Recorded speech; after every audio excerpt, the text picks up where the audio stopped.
Good evening students. आज आपण डेटाबेसेसचा point बघणार आहोत. What is database, which are the applications used to create database, benefits of database. आज आपल्याला हे पॉइंट्स बघायचे आहेत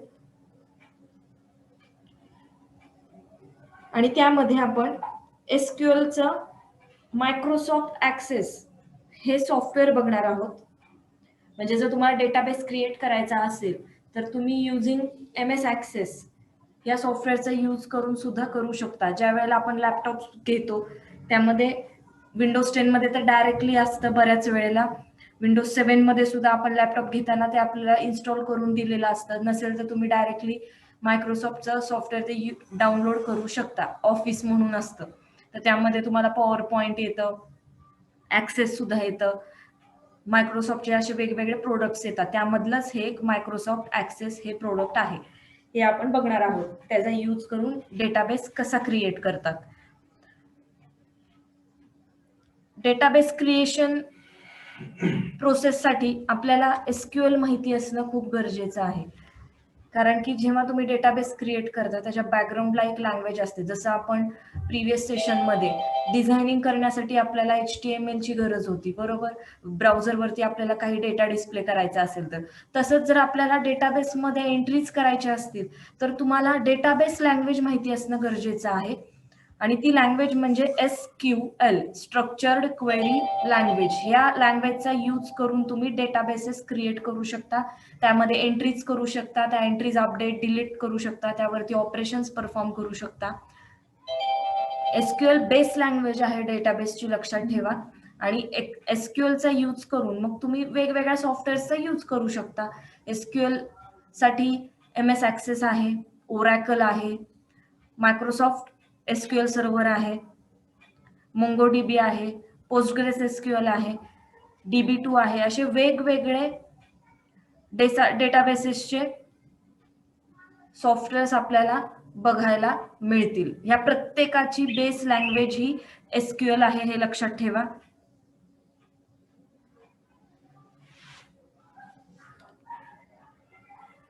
what does SQL? SQL he database create करण्यासाठी यूज होते. मग डेटाबेस क्रिएट करायचं म्हणजे नेमकं काय करायचं की आपल्याला डेटा स्टोअर करावा लागतो.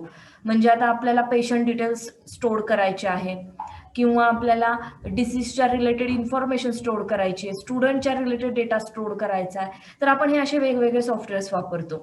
मग एक्सेलमध्ये सुद्धा हा सगळा डेटा स्टोअर करता येतो. एक्सेल सुद्धा ही डेटाबेस सारखीच यूज केली जाऊ शकते. एक्सेलचं जे सॉफ्टवेअर आहे त्यालाही बॅकग्राऊंडला SQLच असतं. म्हणजे त्यावरती जर आपल्याला युजिंग कोडिंग जर काही कोड करायचा असेल, म्हणजे तुम्ही PHP असेल किंवा .NET असेल, पायथॉन असेल, असा लँग्वेजचा वापर करायचा असेल डेव्हलपमेंट पर्पजसाठी, तर तुम्ही एक्सेलला सुद्धा यूज करू शकता ऍज अ डेटाबेस म्हणून. जसं ऍक्सेस आहे तसं. मग डेटा स्टोरेजसाठी आपल्याला ही लँग्वेज माहिती असणं गरजेचं आहे. वेगवेगळे टेबल्स आपण त्यामध्ये क्रिएट करू शकतो. जसं आपण एक्सेल घेतो एक, त्याच्यामध्ये वेगवेगळ्या शीट्स तयार करतो, सेम तसंच हा पण एक कन्सेप्ट आहे की डेटाबेस असतो एक मेन आणि त्याच्यामध्ये मल्टिपल टेबल्स असतात. तुम्ही 2 टेबल्समध्ये वेगवेगळे रिलेशन सुद्धा देऊ शकता. एका टेबलचा दुसऱ्या टेबलला रिलेशन देता येतं. म्हणजे काय की आपण स्टुडंटचा टेबल आहे आपल्याकडे, स्टुडंट म्हटलं, स्टुडंट ही जर एंटिटी तुम्ही डोक्यामध्ये ठेवली तर स्टुडंटला वेगवेगळे वर्क असतं. म्हणजे स्टुडंटचे मार्क्स असतात, स्टुडंटची असाइनमेंट असते, स्टुडंटचा अटेंडन्स असतो, स्टुडंटचे डिपार्टमेंट्स असतात. मग स्टुडंट ही एक एंटिटी एवढ्या सगळ्या वेगवेगळ्या एंटिटीजला रिलेट करते. मग हे रिलेशन सुद्धा आपण ह्या डेटाबेसेसमध्ये दाखवू शकतो. आपण डेटाबेस क्रिएट करू शकतो, डेटाबेस डिलीट करू शकतो, डेटाबेसला रिनेम करू शकतो, डेटाबेसेसमध्ये नवीन टेबल्स क्रिएट करू शकतो, ते टेबल्समध्ये डेटा एंटर करू शकतो. हे वेगवेगळे ऑपरेशन्स आपण SQL मध्ये करू शकतो. What is data? Data is a collection of small unit of information data म्हणजे कोणताही डेटा असू शकतो, टेक्स्च्युअल फॉर्मॅटमध्ये असू शकतो, कॉम्बिनेशन असू शकतं इमेज आणि टेक्स्च्युअल डेटाचं, लिंक्स असू शकतात, नंबर्स असू शकतात, डेटा कोणत्याही फॉर्मॅटमध्ये असू शकतो. मग हा डेटा आपल्याला जर स्टोअर करायचा असेल तर आपल्याला डेटाबेस लागतो आणि डेटाबेस आपल्याला क्रिएट करायचा असेल तर आपल्याला एक डेटाबेसची लँग्वेज माहिती असणं गरजेचं आहे आणि ती कोणती आहे? SQL, structured query language. Data storage पर्पजसाठी SQL वापरली जाते. ही एक लँग्वेज आहे आणि त्या लँग्वेजचा यूज करून तुम्ही वेगवेगळे सॉफ्टवेअर्स वापरू शकता. जसं ओरॅकल हा एक डेटाबेसच आहे. ओरॅकल कंपनीचं ते सॉफ्टवेअर आहे. तसं मायक्रोसॉफ्ट SQL सर्व्हर, मायक्रोसॉफ्टचं SQL सर्व्हरचं एक सॉफ्टवेअर आहे. त्याच्या बॅकग्राऊंडला सुद्धा SQLच आहे. तुम्ही झॅम सर्व्हर, वॅम सर्व्हर घेतला तर त्याच्या बॅकग्राऊंडला MySQL आहे. जरी ते MySQL असलं तरी सुद्धा त्याचा बेस हा SQLच आहे. DB2चं सॉफ्टवेअर आहे, MS ॲक्सेसचं सॉफ्टवेअर आहे. ह्याच्या बॅकग्राऊंडला काय आहे? SQL लँग्वेज आहे. प्रत्येक कंपनीने वेगवेगळे सॉफ्टवेअर्स डिझाईन केलेले आहेत, त्यांचे रूल्स डिझाईन केलेले आहेत. जसं आपल्याकडे बोलायच्या लँग्वेजेस असतात, communication languages, Marathi, English. Rules तर प्रत्येकाचे सेमच आहेत, बरोबर, बट ते मांडण्याची पद्धत वेगळी आहे. काल आपण बघितलं वेबसाईट डिझाईन करण्यासाठी आपल्याला HTML लागते. ॲक्युरेट डिझायनिंग, तुम्हाला प्रॉपर डिझायनिंग पाहिजे तर अजून अट्रॅक्टिव्हनेससाठी तुम्ही CSS बूटस्ट्रॅप वापरू शकता, किंवा जर तुम्हाला डेव्हलपमेंट करायची असेल तर तुम्ही PHP वापरू शकता, पायथॉन वापरू शकता. अशा वेगवेगळ्या लँग्वेजेस आहेत. त्या प्रत्येकाचा बेस हा प्रोग्रामिंगचा बेस सगळ्यांचा सारखाच असतो, पण त्या लँग्वेजेसनी त्याला त्याच्या पद्धतीने मोल्ड केलेला असतं. हा डिफरन्स आहे. तसंच डेटाबेसेसचं पण आहे. प्रत्येक डेटाबेसेसचा स्वतःचा एक बेस आहे SQL आणि त्या बेसवरती हे वेगवेगळे सॉफ्टवेअर्स प्रत्येक कंपनीने डेव्हलप डिझाईन केलेले आहेत. Database is a organised collection of data. Organised collection आहे. आपण आपला डेटा वर्ड फाईलमध्ये स्टोअर करतो, एक्सेलमध्ये स्टोअर करतो, नोटपॅडमध्ये, PPTच्या फॉर्मॅटमध्ये डेटा स्टोअर करतो, बरोबर. तोही ऑर्गनाइज्डच असतो. बट डेटाबेसचा एक बेनिफिट काय आहे की आपण युझिंग डेटाबेस आपण रिलेशन्स मेंटेन करू शकतो, प्रॉपर रिलेशन्स. त्यावरती वेगवेगळे ऑपरेशन्स परफॉर्म करू शकतो, क्वेरीज आपण त्यावरती परफॉर्म करू शकतो. त्या क्वेरीजचा यूज करून आपण आपल्याला हवं तसं आउटपुट डिझाईन करू शकतो. डेटाबेस म्हटलं की टेबल्स असतात. Tables are the combination of rows and columns. त्याला इंडेक्सेस पण असतात. इंडेक्सेस म्हणजे काय? आयडीज 1 2 3 4. फर्स्ट रेकॉर्डला फर्स्ट ID 1 जातो, त्यानंतर पुढचा ID, second, third, fourth, fifth, असे वेगवेगळे आयडीज असतात. आणि table is a collection of rows and columns.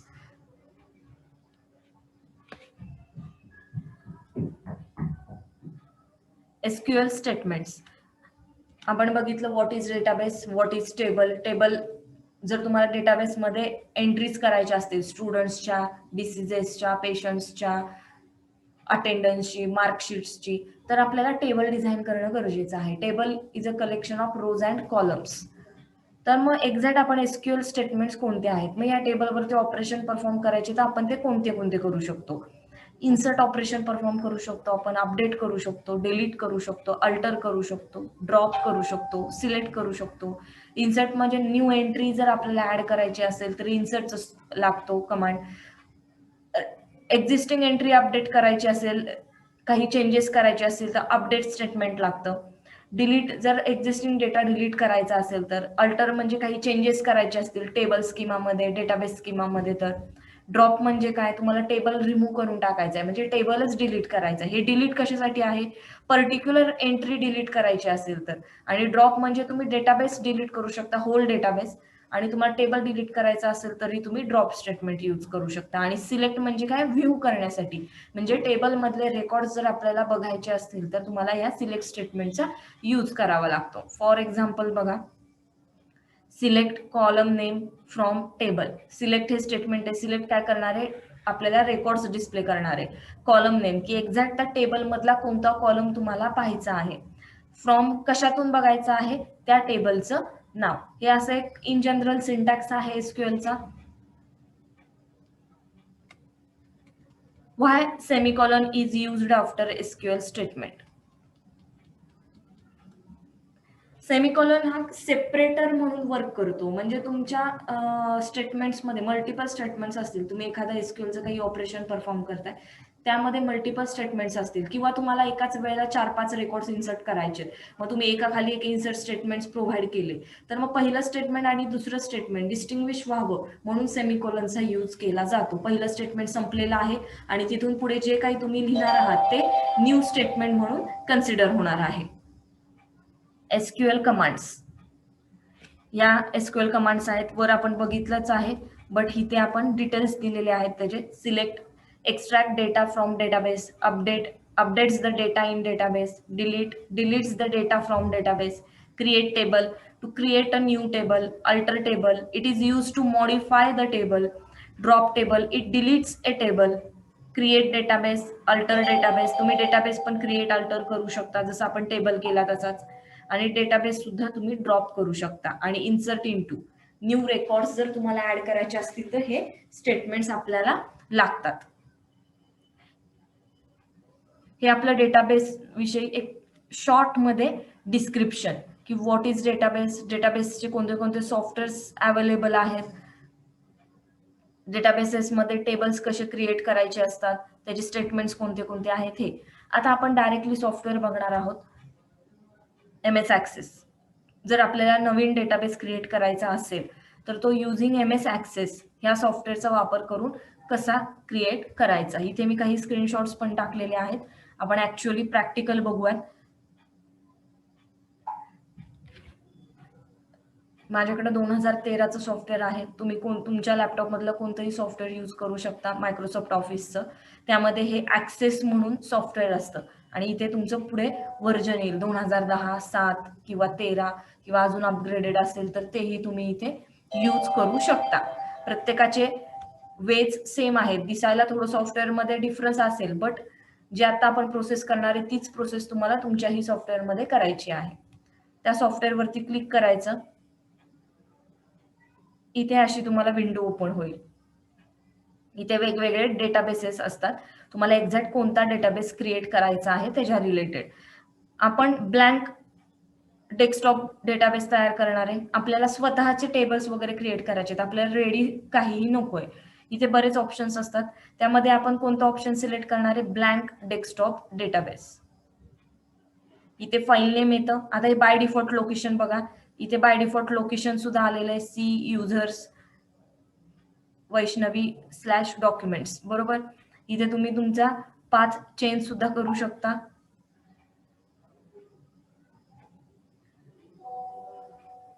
मी इथे येते, इथे आपण डेटाबेसचं नाव बदलू शकतो, तिथे पण आहे जागा. इथे डायरेक्टली इथून सुद्धा तुम्ही चेंज करू शकता. इथून नसेल करायचं, ज्या वेळेला आपण ब्राउज म्हणतो त्यावेळेला इथे नाव दिलं तरी पण चालतं.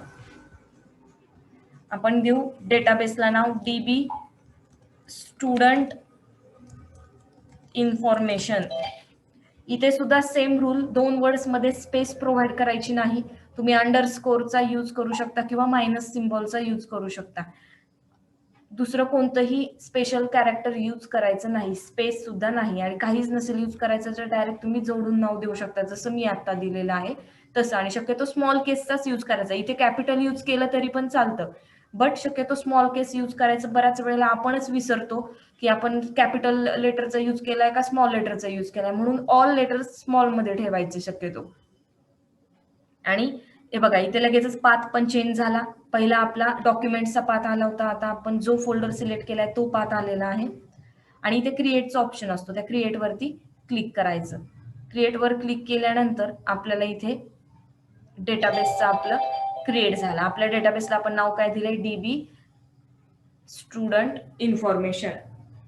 आता तुम्ही जे इथे स्ट्रक्चर जर बघितलं तर बघा इथे टेबल्सची लिस्ट आलेली आहे. अजून आपण कोणतेच टेबल तयार नाही केले, एक डिफॉल्ट टेबल टेबल 1 म्हणून तयार झालेला आहे.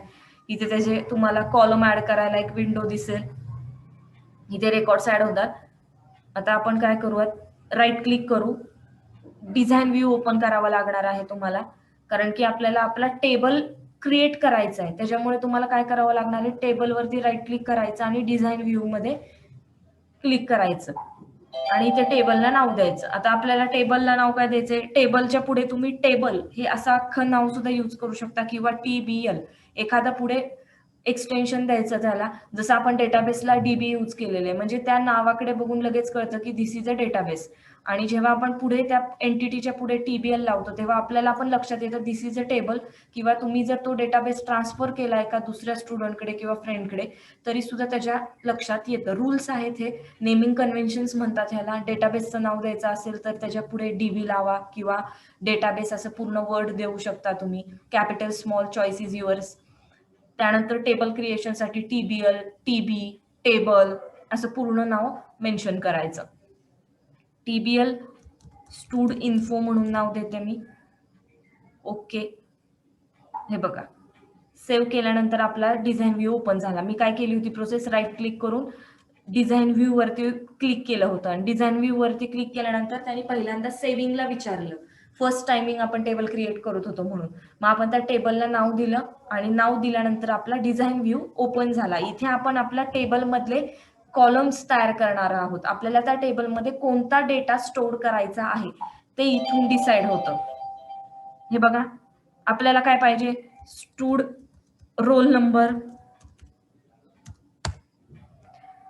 रोल नंबर कॉम्बिनेशन कसं आहे आपलं, म्हणजे रोल नंबर मध्ये फक्त इंटिजर व्हॅल्यू आहेत का कॉम्बिनेशन आहे इंटिजर आणि स्ट्रिंगचं, त्यानुसार इथे डेटा टाईप द्यायचा.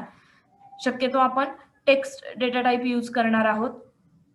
शॉर्ट टेक्स्ट आहे का लॉंग टेक्स्ट आहे, आपलं रेग्युलर शॉर्ट टेक्स्टच असणार आहे. इथे बघा शॉर्ट टेक्स्ट जेव्हा तुम्ही सिलेक्ट करता तेव्हा इथे जनरल म्हणून ऑप्शन आहे, प्रॉपर्टीज आहेत.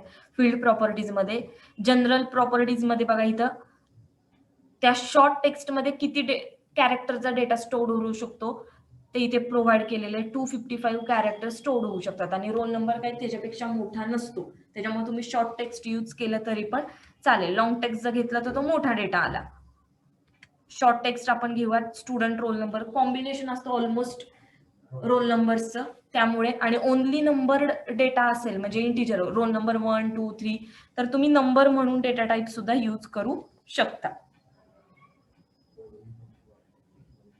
त्यानंतर स्टुडंट रोल नंबर नंतर आपल्याला काय हवंय, स्टुडंट नेम.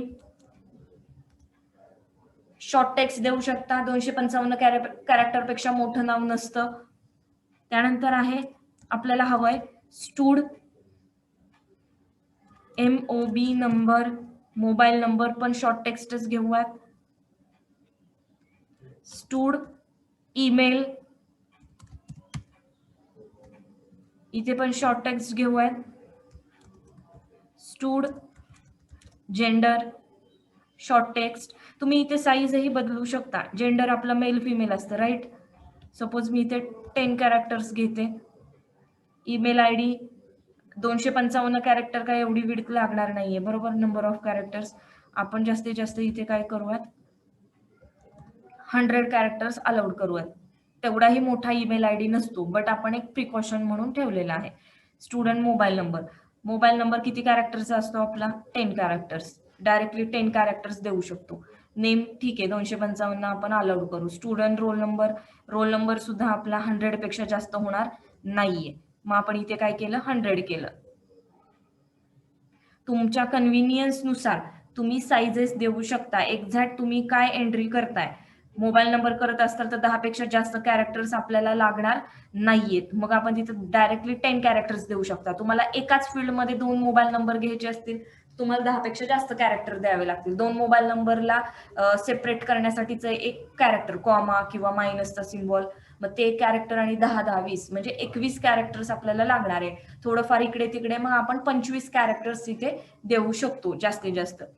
त्यानंतर ईमेल ID आपण 100 कॅरेक्टर्स दिलेला आहे. Gender 10 characters. जर तुम्ही F आणि M एवढे 2च कॅरेक्टर स्टोअर करणार असता तर तिथे तुम्ही साईज शॉर्ट टेक्स्टची 1 किंवा 2 देऊ शकता. जेंडर झालं. त्यानंतर stud age, number, long integer,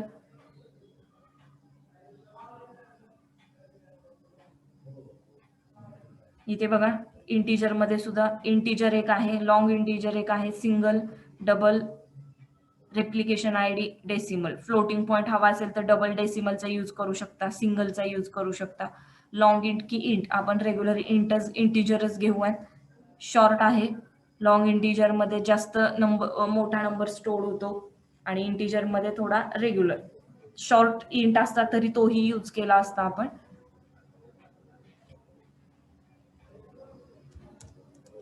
student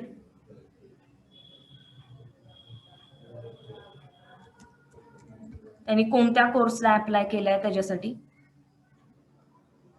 हे एवढी इन्फॉर्मेशन आता सध्याला घेऊयात आपण. कंट्रोल एस प्रेस करायचं ज्या वेळेला तुम्ही फायनल टेबल क्रिएट होईल.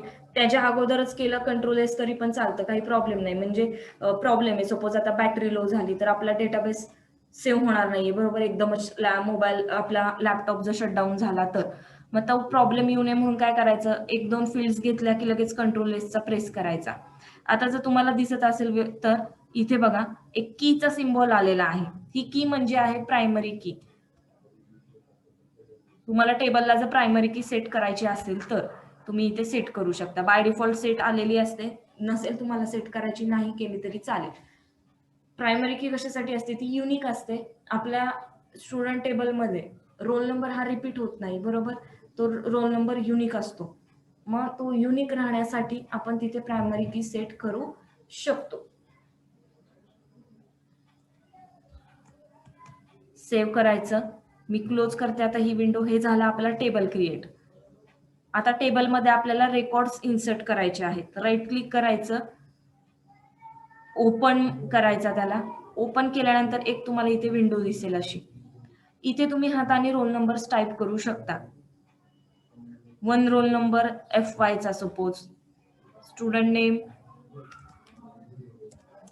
स्मिता पाटील, मोबाईल नंबर टाकला, email ID Smita Patil @gmail.com, gender female, age 20, course suppose आपण इथे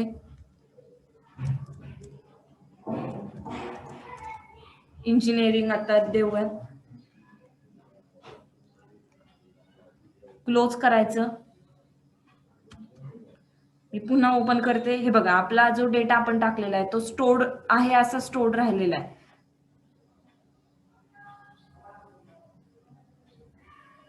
कुठेही डेटा गेलेला नाहीये.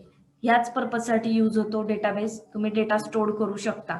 एखादी इन्फॉर्मेशन अपडेट करायची असेल, सपोज मोबाईल नंबर मला अपडेट करायचा आहे, ओपन केला डेटाबेस की इथे तुम्ही चेंजही करू शकता.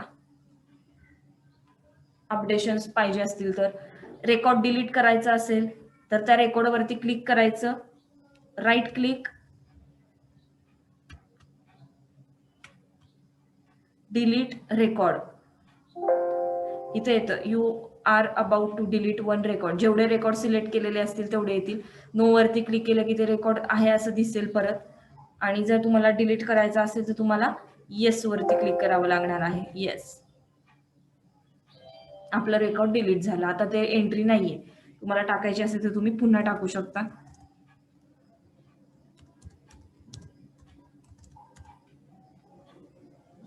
Student mobile number, email ID,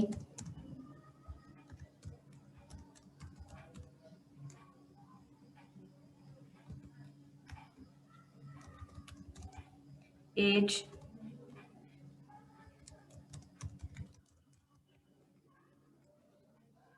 हे झालं आपलं रेकॉर्ड ऍड. रेकॉर्ड व्ह्यू करायचे असतील तर राईट क्लिक करून तुम्ही ओपन करू शकता. ओपन केल्यानंतर नवीन रेकॉर्ड बघा इथे परत स्टार आला, इथे तुम्ही दुसरा रेकॉर्ड टाकू शकता.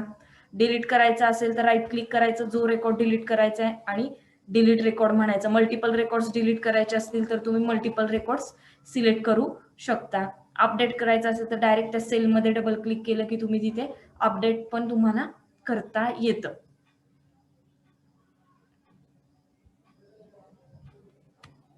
डिझाईन व्ह्यू तुम्हाला पाहायचा असेल तर तुम्ही डिझाईन ऑप्शन वरती क्लिक करू शकता. इथे तुम्हाला एखादा नवीन कॉलम ऍड करायचा आहे तर इथे नवीन कॉलम ऍड पण करू शकता. एक्झिस्टिंग कॉलम चेंज करायचा असेल तर करू शकता डायरेक्टली. डेटा टाइप्स इथून बदलू शकता तुम्ही, तुम्हाला हवा तो डेटा टाइप बदलू शकता. कॉलमचं नेम बदलू शकता. एखादा कॉलम डिलीट करायचा असेल तर तो कॉलम सिलेक्ट करायचा, राईट क्लिक करायचं आणि डिलीट रो म्हणून ऑप्शन आहे. सपोज तुम्हाला मिडलला एखादा नवीन रो इन्सर्ट करायची आहे तर इन्सर्ट रो म्हणायचं, एक नवीन रो तुमची इथे इन्सर्ट होईल. एंडिंगला जर कॉलम ऍड करायचा असेल तर डायरेक्टली इथे ऑप्शन आहे, डायरेक्ट तुम्ही इथे ऍड करू शकता. असे हवे तेवढे टेबल्स तुम्हाला इथे तयार करता येतात. येस, आपण चेंजेस केले होते. न्यू टेबल जर तयार करायचा असेल तर कसं करणार तुम्ही? क्रिएट वरती यायचं, टेबल वरती क्लिक करायचं, इथे नवीन टेबल तयार झाला. डिझाइन व्ह्यू वरती क्लिक केलं की टेबलचं नाव येतं, TBL स्टूड अटेंडन्स. ओके, इथे मी नाव देते अटेंडन्स ID. इथे ऑटो इन्क्रीमेंट आलेले आहे ID ला. इथे म्हणजे काय, ऑटो इन्क्रीमेंट म्हणजे काय की आपल्याला नंबर टाकायची गरज नाही, ते ऑटोमॅटिकली 1 2 3 4 असं इन्क्रीमेंट होत जाणार आहे. ऑटो इन्क्रीमेंट दिलं नाही तर काय होणार आहे, आपल्याला आपल्या हाताने ID टाकावा लागणार आहे. जसं रोल नंबर आपण शॉर्ट टेक्स्ट दिला होता आणि आपण आपल्या हाताने रोल नंबर टाकत होतो, तिथं जर डेटा टाइप आपण ऑटो इन्क्रीमेंट यूज केला असता तर त्याचा एक तर त्याचा डेटा टाइप इंटिजर असाइन झाला असता आणि तो नंबर ऑटोमॅटिक इन्क्रीमेंट झाला असता. आपल्याला इन्सर्ट करताना त्याला टाकायची गरज नाहीये. हा बेनिफिट आहे ऑटो इन्क्रीमेंटचा. स्टूड रोल नंबर, आपल्याकडे रोल नंबर आहे बरोबर, शॉर्ट टेक्स्ट.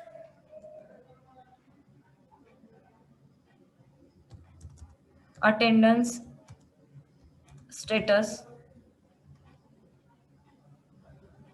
प्रेझेंट आहे की ऍब्सेंट आहे, दोनच कॅरेक्टर घेऊयात आपण इथे फक्त.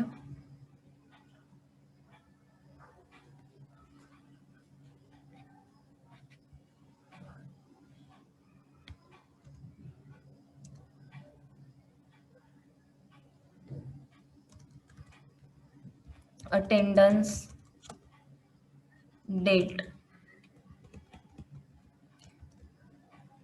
तुम्ही डेट साठी टेक्स्ट पण घेऊ शकता आणि इथे बघा डेट टाइम डेटा टाइप सुद्धा आहे,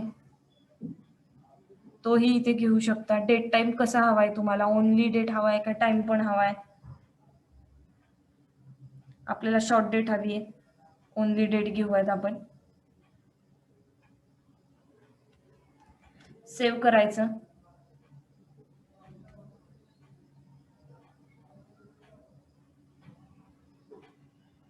या टेबलमध्ये तुम्ही स्टुडंटच्या रिलेटेड अटेंडन्स इथे मेन्शन करू शकता. आता या दोन टेबलमध्ये आपल्याला रिलेशन जर दाखवायचं असेल, स्टुडंट इथे आपण काय केलेले बघा, इथे रोल नंबर घेतलेला आहे बरोबर, हा स्टुडंट रोल नंबर आपल्या स्टुडंट इन्फॉर्मेशन मध्ये सुद्धा आहे. दोघांची कॉलम नेम पण सेम आहेत, डेटा टाइप्स पण आपण सेम मेन्शन केलेले आहेत. रिलेशन्स जर आपल्याला या दोन टेबलमध्ये जनरेट करायचं असेल तर रिलेशनशिप मध्ये यायचं. कोणत्या दोन टेबलमध्ये तुम्हाला रिलेशन दाखवायचंय ते दोन्ही टेबल सिलेक्ट करायचे. एकापेक्षा जास्त टेबल पण इथे सिलेक्ट करता येतात, लक्षात ठेवा.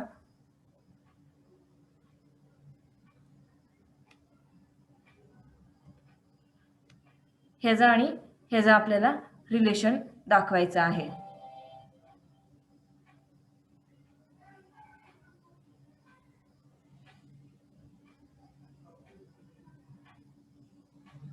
या दोन टेबलमध्ये आपल्याला काय करायचंय, रिलेशन दाखवायचंय. हे दोन्ही टेबल्स तुम्ही इथे सिलेक्ट करू शकता. रिलेशनशिप एडिट करायची असेल तर इथे जाऊन तुम्ही रिलेशनशिप एडिट करू शकता.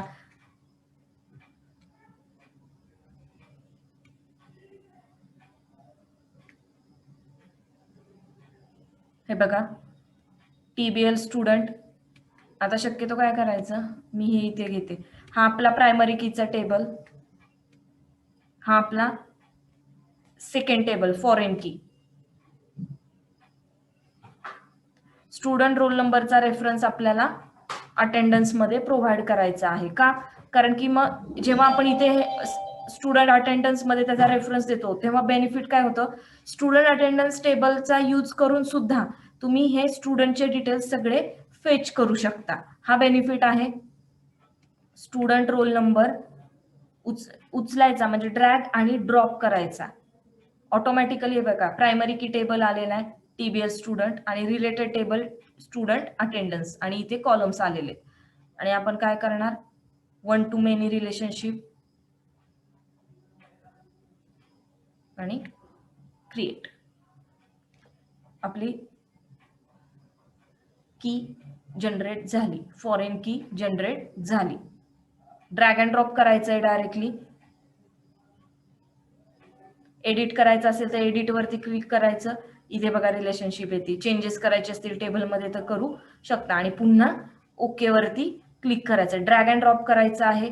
रिलेशनशिप जर तुम्हाला ऍड करायचे असेल म्हणजे फॉरेन की रिलेशन जर तुम्हाला ऍड करायचं असेल तर रूल काय आहे, तुम्हाला प्रायमरी की टेबलमध्ये म्हणजे आपला हा प्रायमरी की टेबल आहे बरोबर.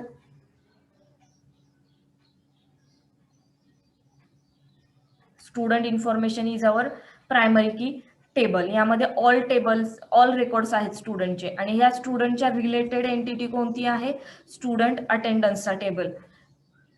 त्या स्टुडंटच्या रिलेटेड अटेंडन्स आपण ह्या टेबलमध्ये स्टोअर करणार आहोत. म्हणून हा झाला रिलेशनल टेबल, फॉरेन की टेबल. आणि जेव्हा आपण प्रायमरी की जी असते त्या टेबलची त्याचा रेफरन्स दुसऱ्या टेबलमध्ये प्रोव्हाइड करतो त्याला म्हणतात फॉरेन की. जशी आता आपण डायरेक्ट ड्रॅग अँड ड्रॉप केलेली, आपण दुसरं काहीही केलेलं नाहीये. आता आपण स्टुडंट अटेंडन्स मध्ये एंट्रीज करूयात. ओपन करायचं. स्टुडंट रोल नंबर, आता मी जरा वेगळा रोल नंबर टाकून बघते. इथे काय आहे आपलं, attendance status present, attendance date 18/7/2021.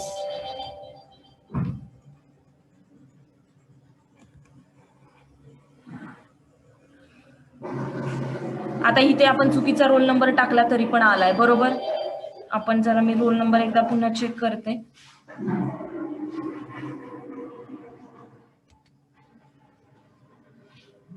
Open, copy करते. सध्या इथे मी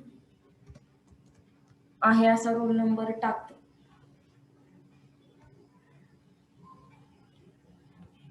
क्लोज करूयात आपण.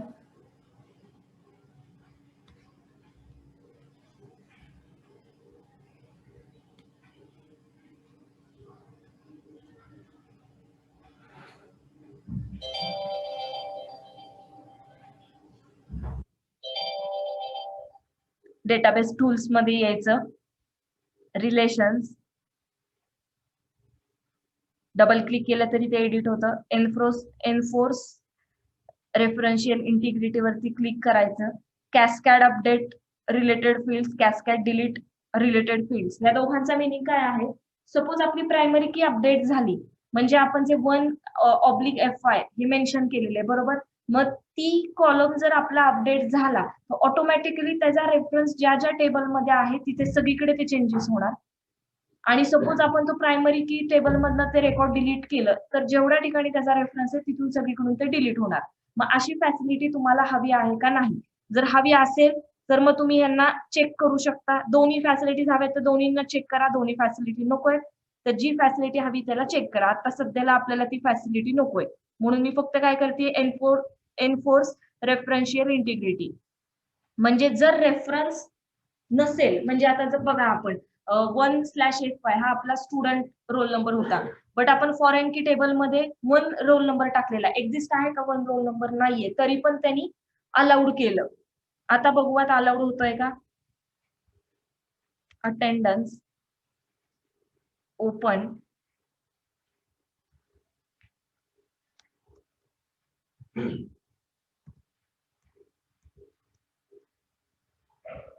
आपण डेट बदलू वाटलं तरी ते म्हणजे रेकॉर्ड्स पण मल्टिपल राहतील. 17 तारीख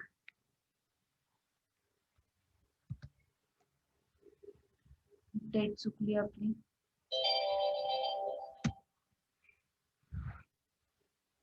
06/2021. You cannot add or change a record because related record is required in table student info. आली का एरर?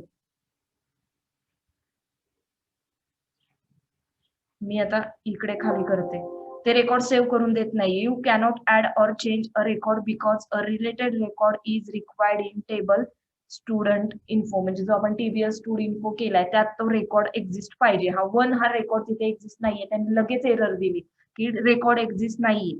आता ज्या वेळेला मी असं करते त्यावेळेला त्यांनी ते अलाउड करून घेतलं. म्हणजे जर तो स्टुडंट टेबल स्टुडंट मध्ये एक्झिस्ट असेल तरच त्याचा रिलेटेड डेटा तुमच्या रेफरन्शियल टेबल मध्ये ऍड होणार आहे. लक्षात ठेवा, नाहीतर होणार नाही. मगाशी आपण फक्त फॉरेन की मेन्शन केली होती पण त्यांच्यामध्ये रिलेशन कुठलंही जनरेट केलेलं नव्हतं म्हणून लगेच त्यांनी ते अलाउड केलं. बट आता आपण रिलेशन जनरेट केलंय त्यामुळे आता मात्र तो रेकॉर्ड एक्झिस्ट नसेल तर एंट्री करून घेणार नाही. हा रिलेशनचा बेनिफिट आहे डेटाबेसचा की तुम्ही टेबल्स मध्ये रिलेशन जनरेट करू शकता.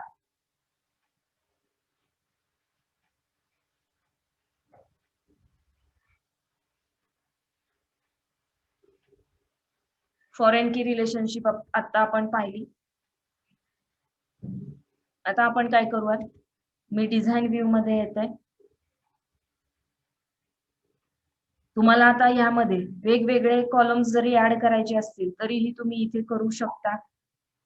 तुम्हाला ह्याच्या अजून प्रॉपर्टीज बघायचे असतील तरीही तुम्ही इथून बघू शकता. इथे पण खाली जनरल प्रॉपर्टीज आहेत, इंडेक्स. आता मोबाईल नंबर आपला युनिक असतो बरोबर. एकच मोबाईल नंबर तुम्ही मल्टिपल स्टुडंट्सला येत नाही. म्हणजे आपला मोबाईल नंबर हा आपलाच असतो. आपला मोबाईल नंबर दुसऱ्याला असाइन होत नाही. मग तुम्ही इथे बघा इंडेक्स तुम्हाला कशी हवी आहे. डुप्लिकेट अलाउड करायचे का no duplicates? Yes, no duplicates. Save करून घ्यायचं. मी क्लोज करते ही प्रॉपर्टी विंडो. ओपन करूयात. सेकंड रोल नंबरचा स्टुडंट ऍड करू.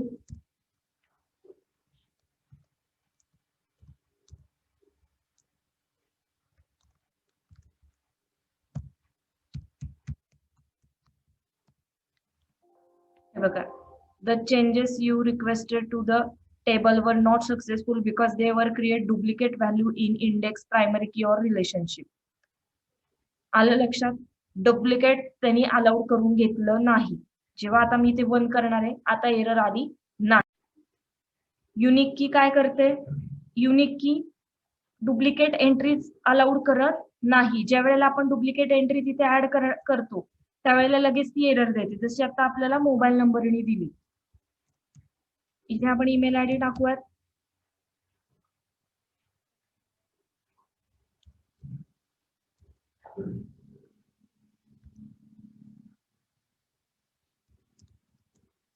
इथे तुम्ही पर्टिक्युलर कोर्सेस पण इथे असाइन करू शकता. म्हणजे computer IT, engineering computer IT, computers, pharmacy, B pharm, M pharm, हे अशा रिलेटेड कोर्सेस सुद्धा तुम्ही इथे ऍड करू शकता. चॉईस तुमची आहे की त्या कोर्सेस मध्ये तुम्ही कोणता डेटा घेणार आहात.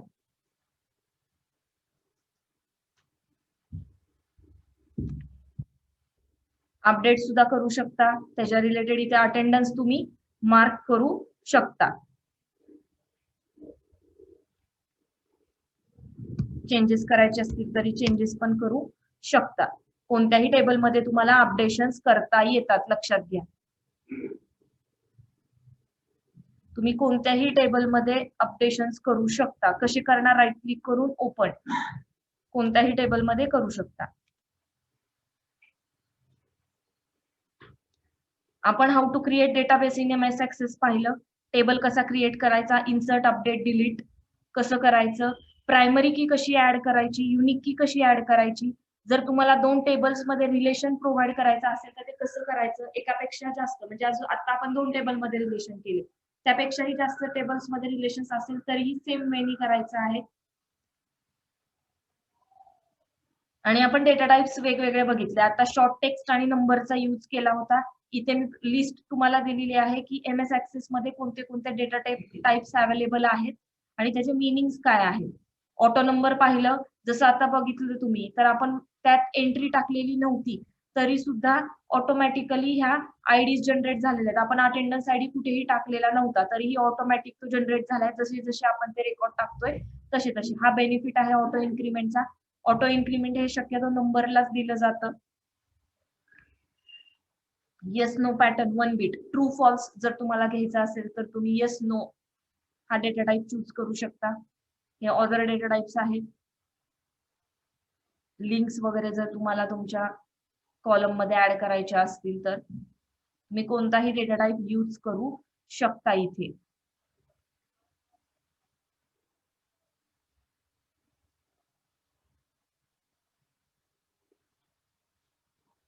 आज आपण what is database, what is SQL, what is table, what is syntax of SQL statements,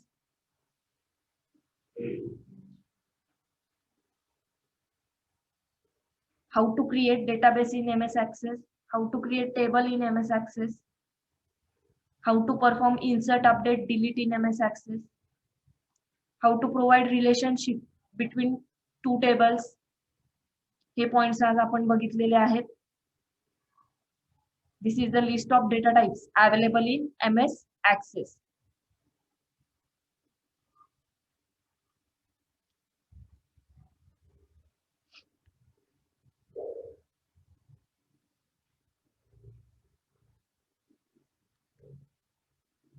save करायला विसरायचं नाही. लक्षात ठेवा जो काही डेटा तुम्ही तयार करणार आहात. आता सपोज मी ह्याला इथे क्लोज करते.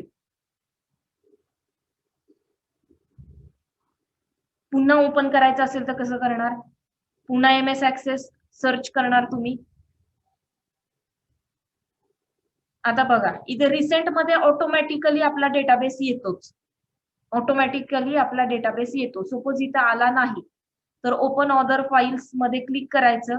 इथे सुद्धा रिसेंट मध्ये दिसतोच. नाही तर मग कम्प्युटर मध्ये जायचं, ब्राउज वरती क्लिक करायचं. आफ्टर क्लिकिंग ऑन ब्राउज तुम्ही डेस्कटॉप जिथे तुम्ही स्टोर केलेला आहे तिथून तुम्ही तो डेटाबेस ओपन करू शकता. क्लिक करायचं आणि ओपन.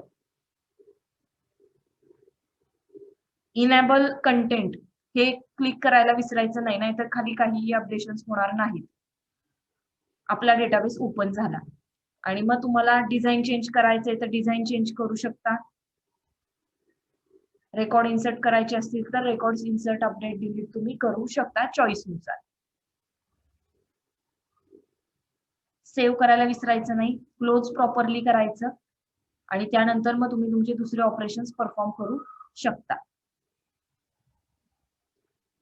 आपला आजचा सेशन फिनिश झालेला आहे. Have a nice day. Thank you.